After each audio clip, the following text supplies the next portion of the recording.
Esse livro é um livro que tem muita riqueza para todo mundo que vai para a igreja. Para todo crente que tem por aí, esse livro é uma bênção, amém? Sim? Para todo mundo que ouve a pregação de Efésios é uma bênção, amém? Ué, vocês estão em dúvidas por quê? Não, essa palavra é vocês estão fora da casinha. ouvir a palavra.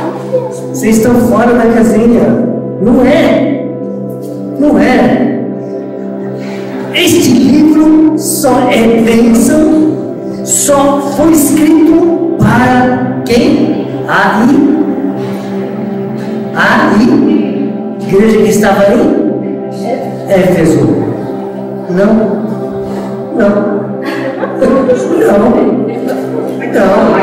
Olha lá. Efésios capítulo 1, versículo 1 e versículo 2. Paulo, apóstolo de Cristo Jesus por vontade de Deus, para quem?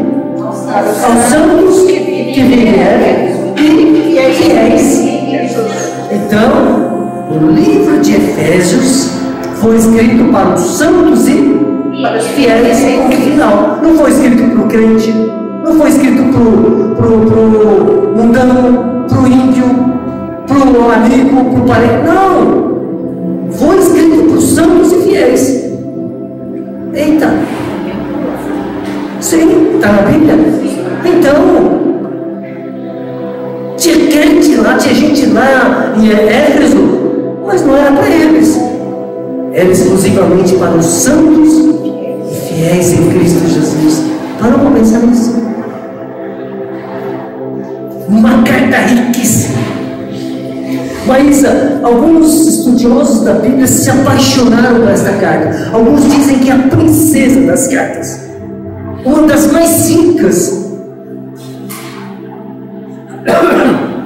Uma vez eu fiquei mais de um ano estudando esse livro e não passamos no capítulo 1 deste livro. Se você contar o número de vezes que aparece o Senhor Jesus no capítulo 1, você vai ficar impressionado. São dezenas. Paulo, apóstolo de Cristo Jesus, por vontade de Deus, aos santos e fiéis que em Cristo Jesus, graças a vós, da parte de Deus, nosso Pai, e do Senhor Jesus. Só esses dois versículos aparecem quantas vezes o Senhor? Quantas? Conta aí.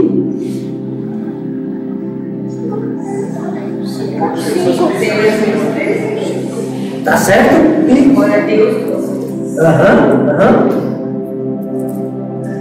Essa carta é atribuída ao apóstolo Paulo. E essa carta foi escrita quando ele estava na prisão em Roma, durante a sua primeira prisão em Roma. Efésios capítulo 1, versículo 1 e 2. Vamos ler junto? Paulo, apóstolo de Cristo Jesus por vontade de Deus, aos santos que vivem em Éfeso e em Cristo Jesus, graça a vós outros e paz da parte de Deus, nosso Pai, e do Senhor Jesus Cristo. Eu quero, rapidão, esta noite, porque vocês estão animados, desses dois versículos falar 5 coisas. Quais são as 5 coisinhas desses 2 versículos que nós vamos ventilar um pouquinho, só para tirar o sumo, a essência desse versículo? Quais são?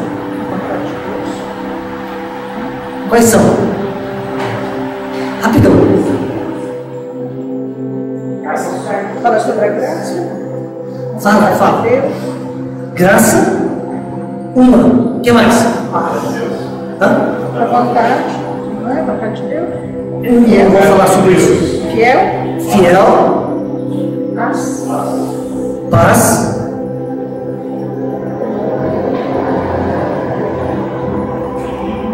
Que mais? Santos. Que mais?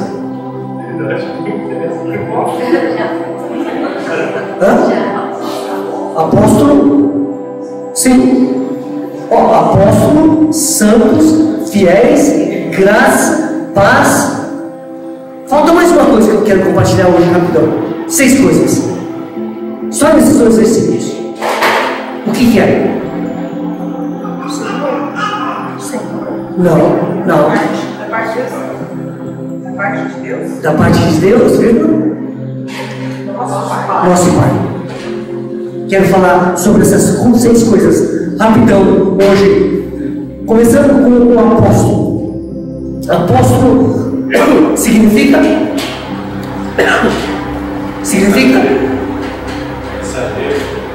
anjo mensageiro. Apóstolo significa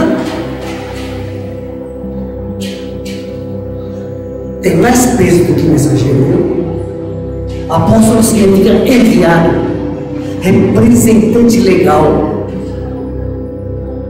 Apóstolo não era qualquer homenzinho. É um mensageiro ou um embaixador que representa com autoridade aquele que o enviou. Apóstolo é uma palavra pesada. Paulo se apresentava às igrejas como apóstolo de Cristo Jesus. Lucas capítulo 10, ou Lucas capítulo 6, versículo 13. Lucas 6, 13.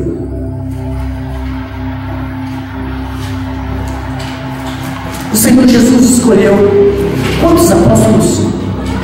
12. Vamos lá, Lucas 6, 13. E quando ele tinha passado a noite toda orando, e quando amanheceu, chamou para si os seus discípulos e escolheu 12 dentre eles, aos quais deu também nome de apóstolos. 12.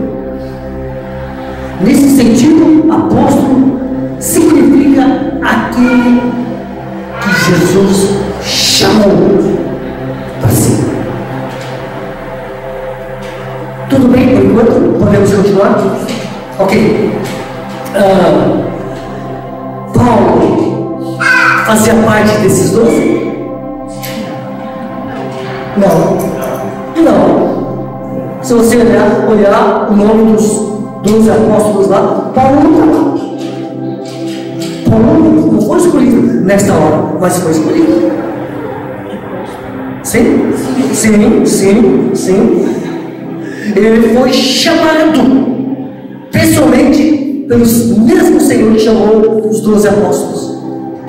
Vamos ver, Gálatas 1, 15 e 16.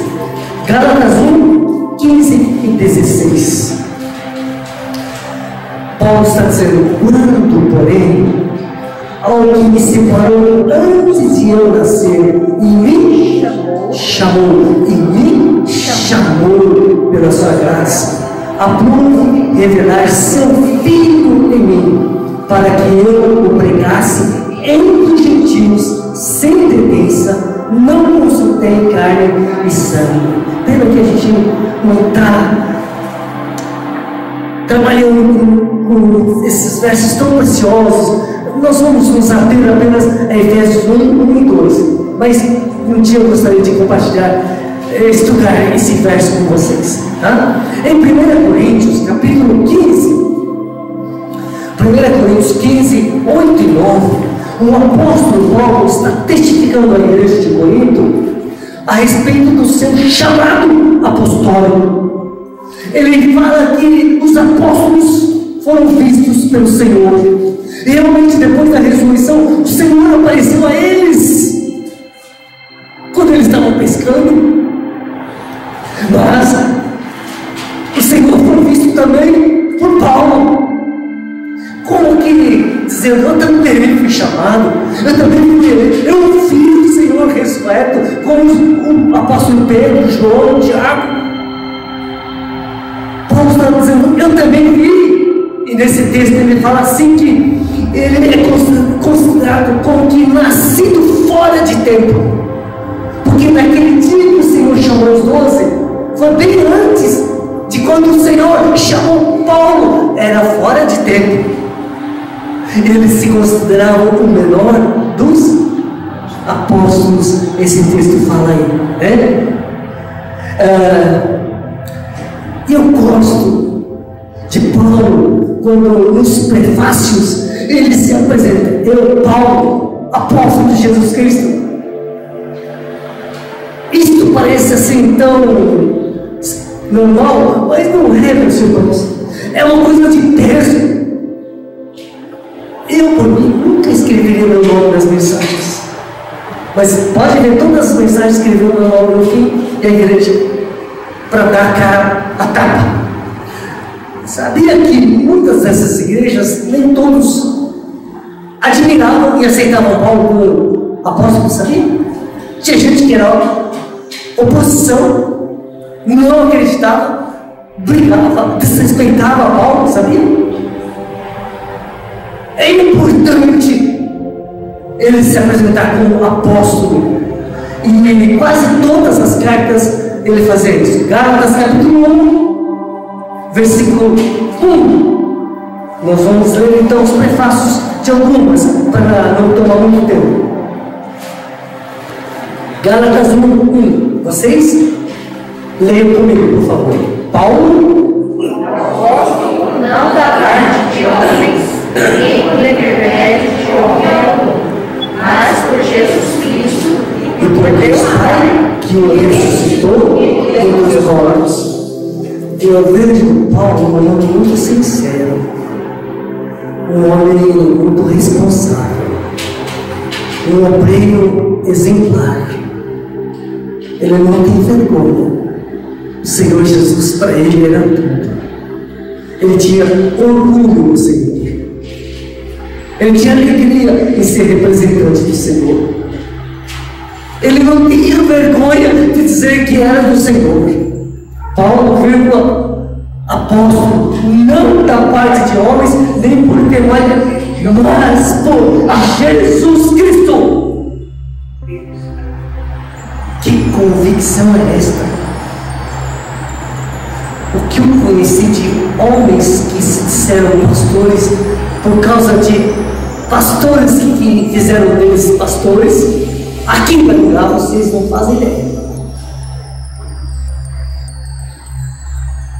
Esses aí tinha que ouvir e ler esses aqui, não da parte de homens, nem por intermédio de homem algum, mas por Jesus Cristo e por Deus. Que autoridade, que convicção. Hoje tem muitos pastores que querem alguns obreiros com ele. Não, fica comigo que eu vou te nomear pastor também. E vai ganhando as pessoas para si. Não era assim que é. Paulo não era assim. Romanos capítulo 1, versículo 1. Romanos 1, corre aí. Leia comigo. Paulo, servo de Jesus Cristo, chamado para ser apóstolo, separado para o Evangelho de Deus. Que coisa linda! Eu queria que todos os pastores pudessem ter essa convicção que Paulo tem. Eu sou pastor, servo de Jesus Cristo, o nosso Senhor, por vontade de Deus, nosso Pai. Não foi pela minha vontade, nem pela vontade dos homens. Não. Pela vontade do Senhor Jesus Cristo. Bom? Nós lemos 1 Coríntios 1. Já lemos? 1 Coríntios 1. Não? Nós lemos Romanos 1, né? Então, 1 Coríntios 1. Paulo, chamado pela vontade de Deus para ser apóstolo de quem? Jesus Cristo e o nosso apóstolo. Pela vontade do homem? Não. Pela vontade de Deus. Eu conheci muitos filhos de pastores que se fizeram pastores porque pastor tinha salário na denominação. tinha futuro garantido. Não é por aí. Não é por aí.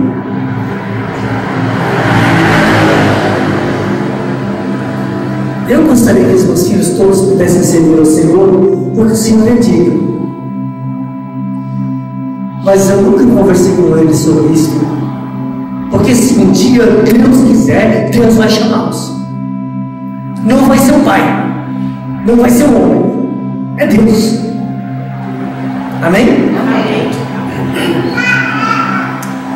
1 Timóteo 1:1. 1 Timóteo 1:1.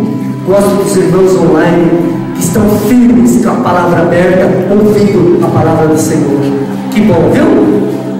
Me alegro muito com vocês. Amém.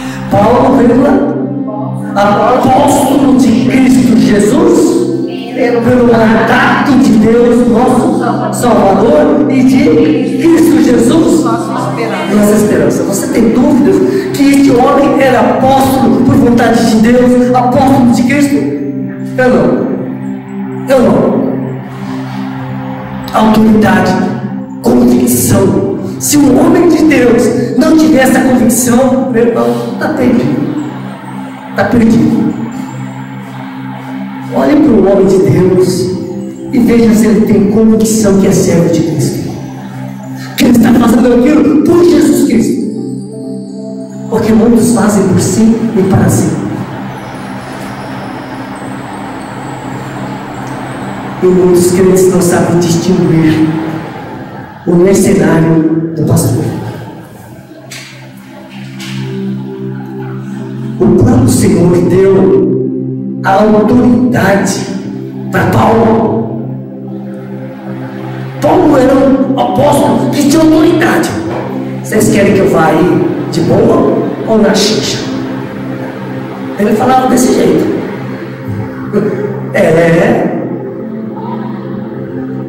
Pedro, João, Judas, Mateus, todos foram apóstolos. O Evangelho segundo Marcos era parente, sobrinho de Pedro, estava sob debaixo da autoridade do apóstolo Pedro. Lucas estava sob a supervisão do apóstolo Paulo. Se você olhar o Novo Testamento, do começo ao fim, foi escrita pelo Espírito Santo, usando a autoridade apostólica. Não teve ninguém que caiu de paraquedas e está no Novo Testamento. Não teve. O próprio Judas era irmão do Senhor, bispo em Jerusalém, homem de Deus, homem de oração, autoridade. Para mim, Judas, irmão do Senhor, era um dos homens que mais autoridade teve sobre a igreja primitiva. Um homem respeitadíssimo. Escreveu a carta de Judas antes de Apocalipse.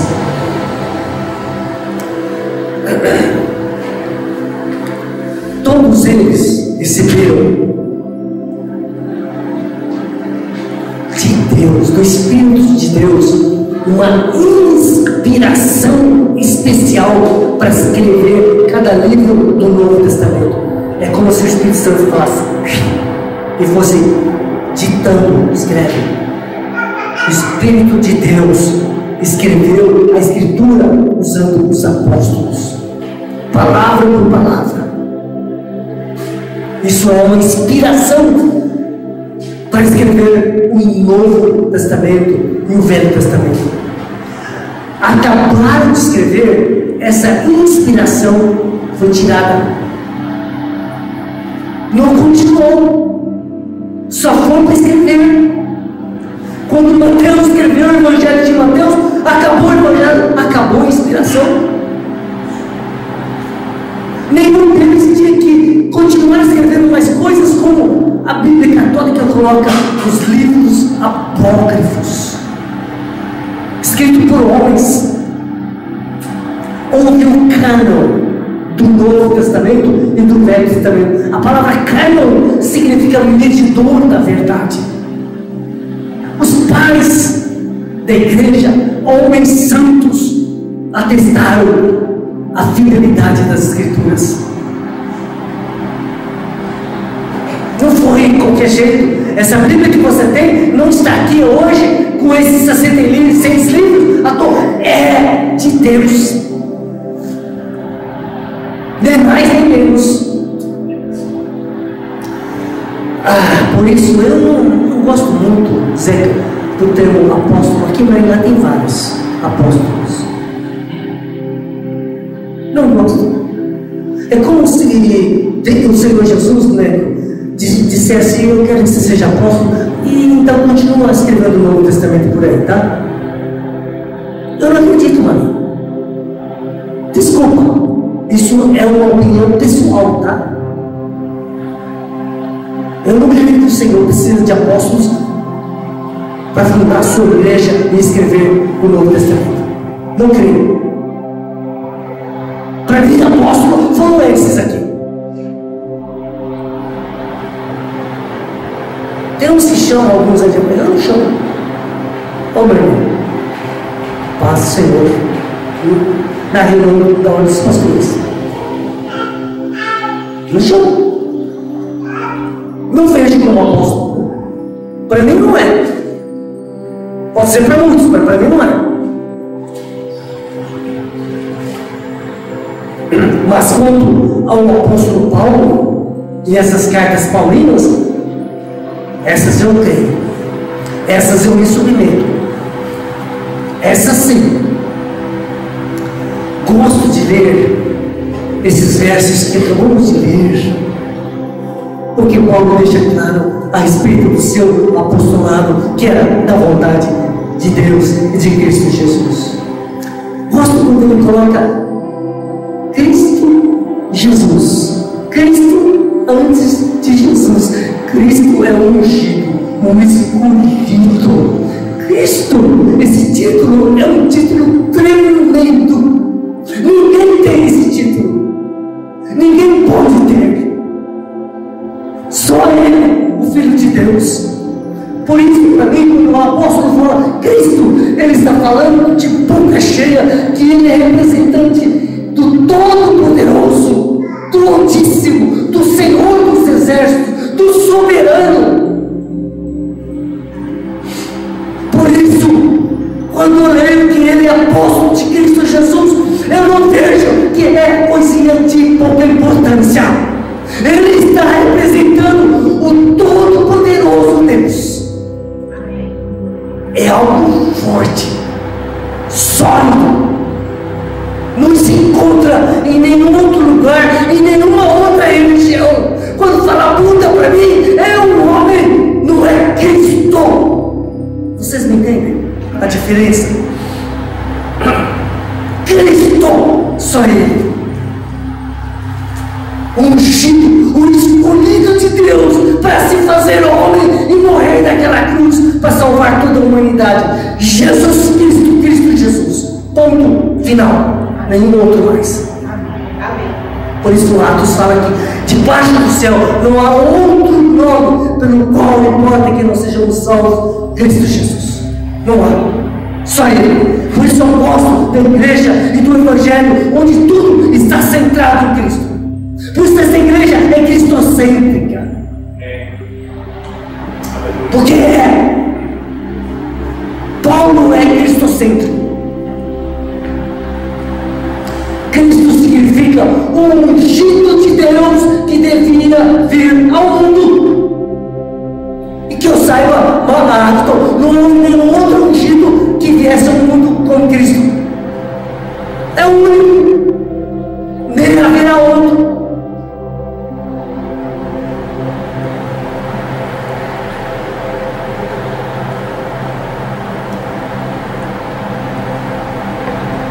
Gosto de ver, Márcia, essa ênfase, esta convicção, esta verdade do apóstolo Paulo. Porque ninguém pode se autodenominar apóstolo ou até mesmo pastor porque quer. Hebreus, não vamos ler, mas Hebreus deixa claro que não pode tomar sobre si, capítulo 5, versículo 4, ninguém pode tomar sobre si essa honra. sabe, eu estava aí aposentado, sabe? Ou minha profissão não deu muito certo, então eu vou ser pastor. Você pensa que não existe? Em monte. Em monte. É, Valdir. Você conhece? Eu conheço. Não funciona assim. Ninguém pode ser pastor porque quer ser pastor, porque acha bonito ser pastor. Porque o verdadeiro pastor, Zé, ele quer picar a bunda.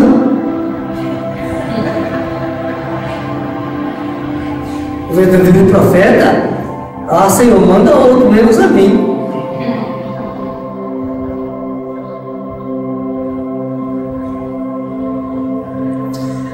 É importante que a igreja saiba que o seu pastor é um pastor comissionado por Jesus Cristo,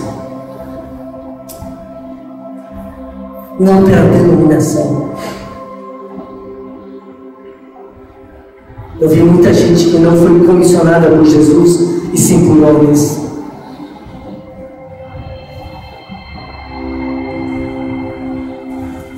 Em 1988, 3 pastores vieram conversar comigo no congresso de jovens, chorando, oração. Você tem chamado, Deus está te chamando. E naquela última noite, todo mundo foi dormir, eu fui sozinho na capela de Panorama e me ajoelhei e falei para o Senhor: se o Senhor está me chamando, o Senhor fala comigo. Mas o Senhor fala para me arrebentar, para me quebrar da cabeça aos pés. Fala para valer. Falei desse jeito para Jesus: eu quero escutar o Senhor, não os homens. Eu quero que o Senhor fale. Os homens estão falando, mas eu quero que o Senhor fale comigo. A partir desse dia, eu falei: Senhor, eu quero ter os ouvidos abertos para ouvir a tua voz, quando o Senhor quiser me chamar. E eu sabia que o Senhor falava muito pela palavra. E a partir desse dia eu comecei a ler a Bíblia 10 vezes ao dia, todos os dias, no meio do trabalho, da faculdade e da igreja. Por onde eu ia, o dia todo, 7 dias por semana, a Bíblia ia comigo. Na fila, no escritório, na faculdade, no metrô, toda hora eu estava lendo a Bíblia. Não saí de casa sem ler a Bíblia e não me dormi sem ler a Bíblia.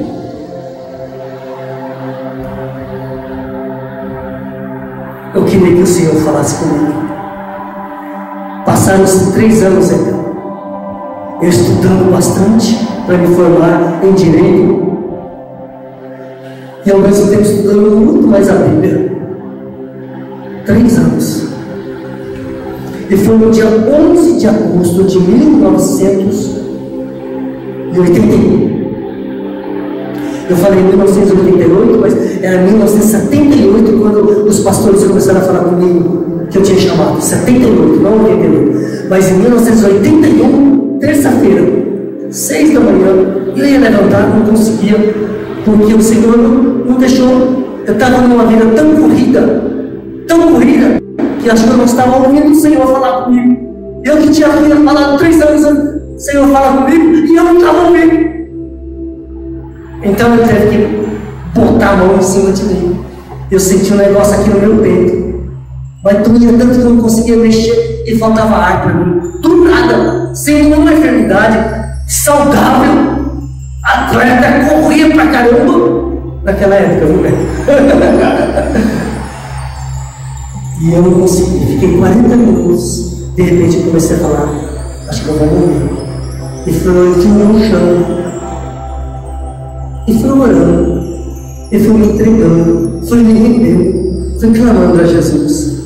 40 minutos passou, eu estava tão abatido, tão impactado, que eu não faltava à faculdade. Era uma coisa mais rara. 5 anos quase não faltei. Mas naquela manhã eu não quis ir, fiquei em casa. Passei a manhã toda louvando o Senhor com o violãozinho velho que eu tinha. Fiz almoço para um jovem que eu discipulava ele. Estudando sobre as qualificações do ministro. Ele, com a minha aluna nova que eu fiz, foi embora porque eu tinha que trabalhar e fui trabalhar. 4 horas, toda terça-feira eu saía do escritório mais cedo para estudar a Bíblia em japonês com o meu pastor. E eu cheguei lá, abri a Bíblia em japonês, capítulo 3 de Mateus, e o pastor não falava nada da Bíblia. Eu falei, eita, hoje ele vem lá. De repente, aquele pastor manso, pastor consultando, começou a falar do chamado dele do nada, mas do nada. Quando ele começou a falar, eu arregalei os olhos, abri os ouvidos, porque o Espírito Santo fez isso comigo. Eu já estava cansado, com fome, com sono, querendo ir embora. De repente, quando ele começou a falar, parece que eu levei um choque. E ele falava muito, e eu estava ouvindo um trovão. E eu comecei a chorar, e eu não chorava. Eu era frio, dificilmente eu chorava. E eu comecei a tremer da cabeça aos pés, porque o Senhor Jesus se colocou naquele homem para falar comigo. Tanta gente morrendo, e eu interessado apenas nas minhas coisas, na minha vida, olhando somente para o meu umbigo. Eu vou ser advogado, empresarial, vou ganhar dinheiro com as multinacionais japonesas. Vou ser juiz, desembargador e fazendeiro. Não quero saber de nada. Eu vou nadar em dinheiro. E só pensando em mim mesmo. Mas naquela noite, eu tremi, porque Jesus falou comigo. Mas eu tremi. Marcos, se eu pudesse sair voando, eu sairia. Mas eu fiquei paralisado, chorando. Depois de uns 40 minutos, o pastor falou que Jesus estava me chamando, e eu não tinha dúvidas alguma. E eu sabia que era isso antes do pastor. Saí da igreja quebrado.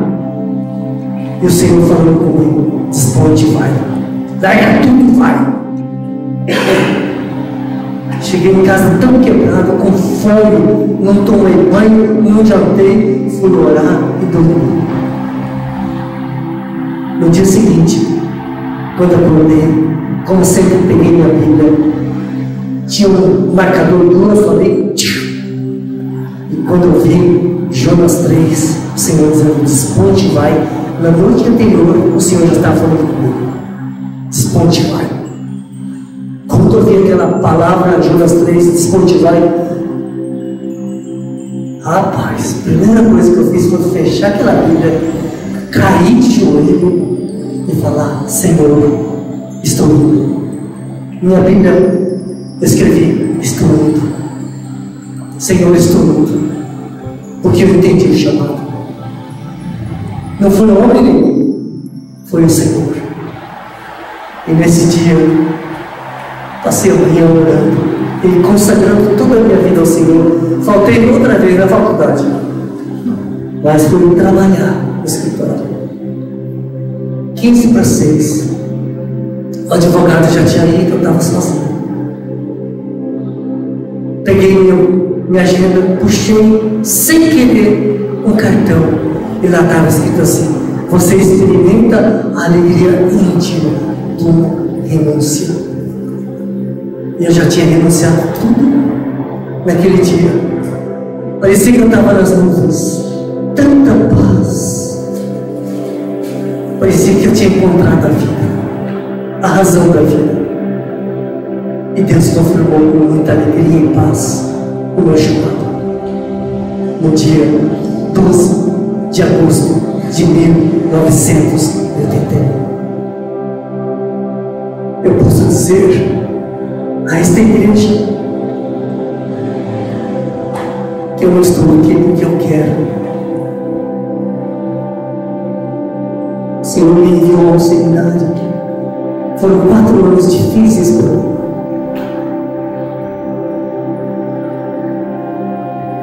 O nível do seminário era o nível primário.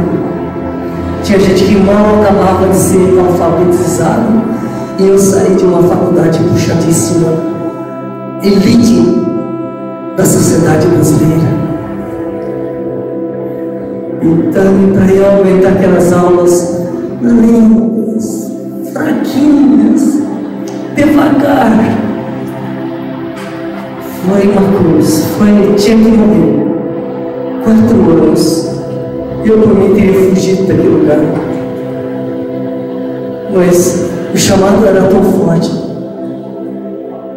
Eu fiquei ali, me formei em teologia, fui nomeado pastor, enviado como pastor em janeiro de 1987, e permaneço fiel a Jesus até hoje.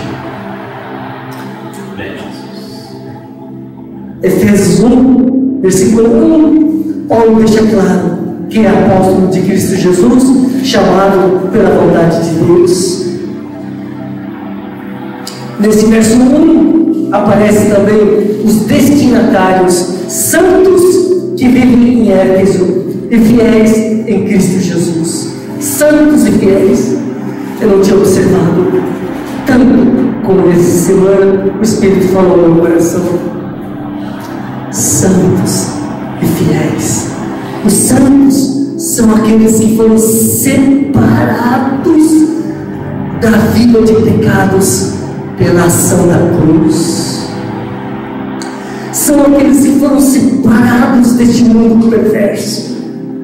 São exclusivos de Deus, do Senhor. São irmãos que têm um coração para o Senhor, não mais para si. Não vive mais eu, mas Cristo é quem vive em mim. Santos são pessoas resgatadas para Jesus Cristo e não vivem mais a própria vida, morreram para si. Para esses Efésios foi escrito.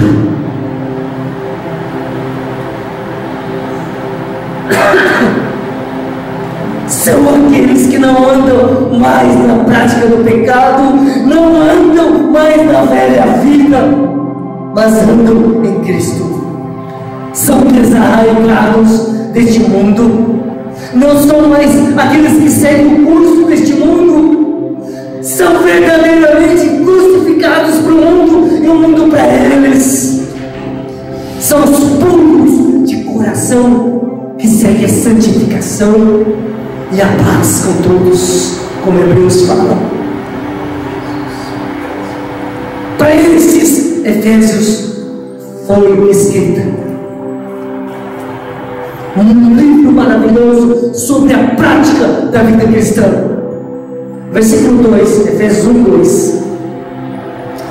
Graça a vós outros e paz da parte de Deus, nosso Pai, e do Senhor Jesus Cristo. Essas duas poderosas palavras, graça e paz. Infelizmente, Priscila, muitas pessoas estão usando essas duas palavras para a saudação dos irmãos. Graça e paz, irmão. Graça e paz, viu? Graça e paz.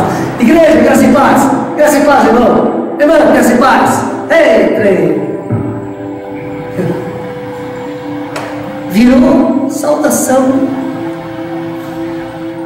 Mano, são duas palavras de peso.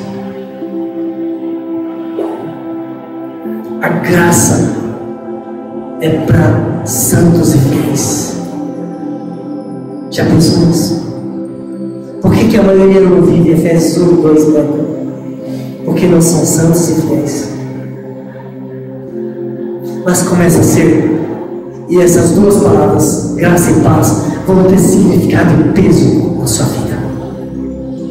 Você não vai usar somente para saudar os irmãos. Você vai viver, desfrutar dia após dia dessas duas palavras de peso. Amém? Então, dá para entender?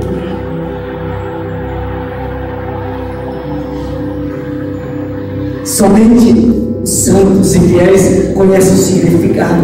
Para mim, graça, Maria, é um amor imerecido e leal de Deus para seres humanos que nada fazem ainda ofender a Deus com suas palavras e ações. Eu gostei deste conceito de graça. É o amor de Deus para com pecadores.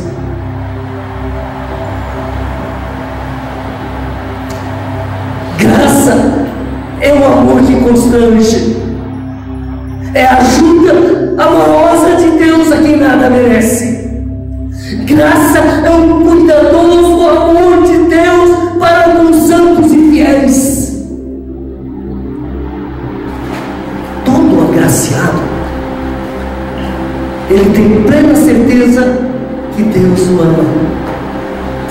Pode ser rejeitado, pode ser abandonado, pode ter complexo de inferioridade, pode ter o que for, mas no dia que esse homem, essa mulher for regenerado e conhecer a graça de Deus, vai saber que Deus o ama. E não vai ficar, aí ninguém gosta de mim, aí não me cumprimentam, aí eu não tenho cargo na igreja, aí eu não sou assim, eu não consigo, eu não sei, eu sou incapaz, tadinho de mim.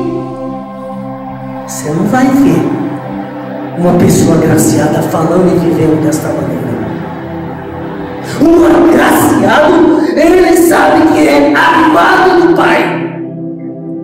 Oh, glória!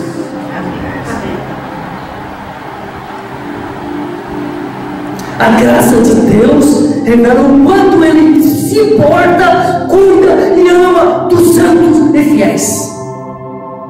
Agora, sério, paz é uma coisa meio difícil de explicar. Sabe por quê? Porque o cristão, ele tem a paz no meio do fogo cruzado, tribulação, dificuldade, enfermidade, dor e todo caindo, mas ele tem paz. Entre, explica um troço desse. Olha lá, Filipenses 4:7.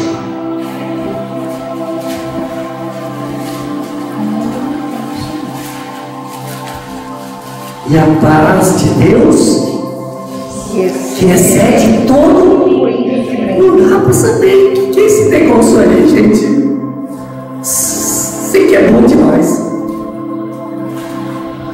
Guardará o vosso coração e a vossa mente em Cristo Jesus. Já falamos dos santos e fiéis, já falamos do apóstolo, já falamos da graça e paz, falta só um tempo. Eu queria terminar logo, pensei que ia ser rápido, mas estou demorando demais aqui. Última coisa que eu quero falar hoje. No verso 2 fala assim: da parte de Deus, o nosso Pai. Nosso Pai. A maravilhosa graça e paz é da parte do nosso Deus e Pai. Você não sabe. Você não sabe o quanto esse Pai tem amado você e tem ajudado você. Você não faz ideia.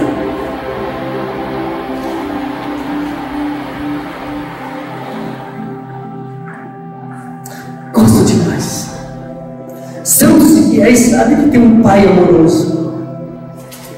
Quando você começa a ter revelação das Escrituras, dessas verdades, você começa a ser um filho de Deus alegre, agradecido. Você vai ao culto todo o gás.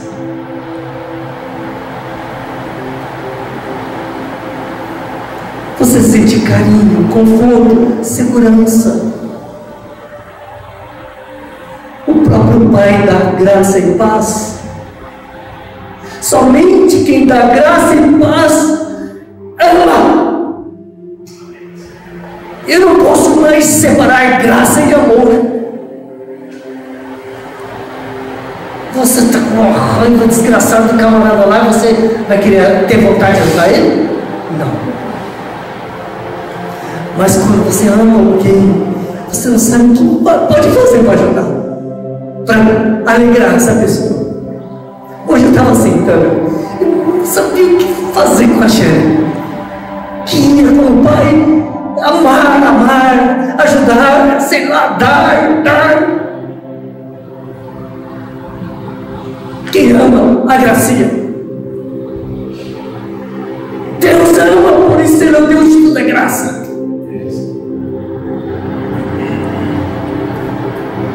Quando eu fico vendo texto tão simples assim, Márcia, eu fico vendo que o cristianismo não é mexuruca, não é pouca coisa. É bom. Amém, Márcia? Muito bom. É maravilhoso. O santo e fiel sabe que é um filho amado do Pai. Eu não tenho dúvidas. Eu não tenho dúvidas. Romanos 8 diz que nós recebemos o Espírito de adoção, baseados no qual clamamos: Abba, Pai. O próprio Espírito testifica com o nosso Espírito que somos filhos de Deus. Eu gosto da palavra Pai.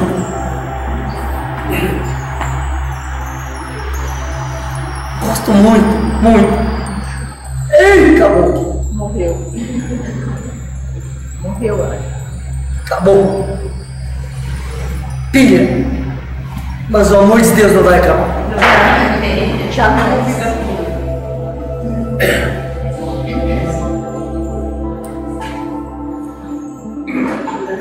Os santos e os fiéis não se desanimam, não se atemorizam quando peregrinam.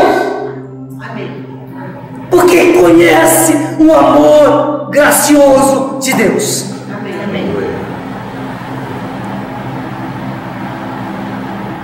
Vocês podem me ver aqui capengando, mas não desanimado, porque eu sei que Deus me ama. O Pai me ama. Aleluia. Amém.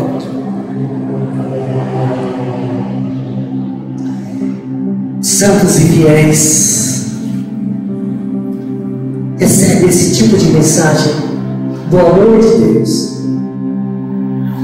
e o próprio Deus concede graça e paz para que eles peregrinem até o fim,